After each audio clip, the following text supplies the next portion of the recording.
Bardhaman BC রোডে ঘোষ পরিবারে অসংখ্য গণেশের মূর্তি।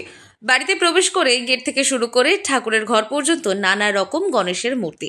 সকাল থেকেই চলে বাড়িতে নানান রকম কর্মসূচি। প্রথমেই 5 ব্রাহ্মণকে ভোগ খাওয়ান, তারপর নানা অনুষ্ঠানের মধ্যে দিয়ে থাকে ধুমধাম সহকারে পালিত হলো গণেশ দেবতার পূজা অর্চনা। বাড়ির গেটে গণেশের মধ্যে, বাড়ির বারান্দায় গণেশের মূর্তি, বাড়ির খাটের ওপর গণেশের মূর্তি, ঠাকুর আসনে গণেশের মূর্তি, বাড়ির দেওয়ালে বিভিন্ন আনাচে কানাচে গণেশের মূর্তি। আর এই অভিনব চিত্র দেখা গেল বর্ধমান শহরে বিসি রোডে রূপমহল সিনেমার অপোজিটে ঘোষ পরিবারের। একটা সময় গণেশ দেবতার পুজো ধুমধাম সহকারে হতো। বোম্বে কিংবা দিল্লিতে এখন পশ্চিমবঙ্গেও দিনে দিনে বেড়ে চলেছে গণেশ দেবতার পুজো। ঠিক দুর্গাপুজোর আগে এই গণেশ দেবতার পুজো হিন্দু ধর্মে বলে যতই দেবদেবতার পুজো হোক না কেন, প্রথম গণেশ পুজোর হওয়াটাই নিয়মবিধি হয়ে আসছে পূর্বপুরুষ আমল থেকে।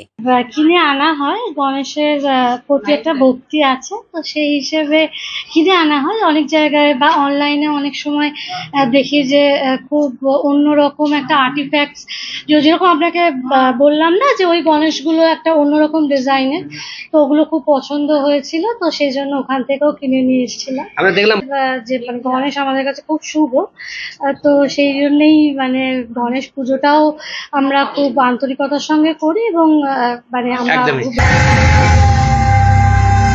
কি সুন্দরভাবে ডেকোরেশন করা এবং আধ্যাত্মিকতার ভীষণ স্পর্শও পেলাম। মানে গণেশ তো আছে, তার সঙ্গে যীশু খ্রিস্টও দেখলাম।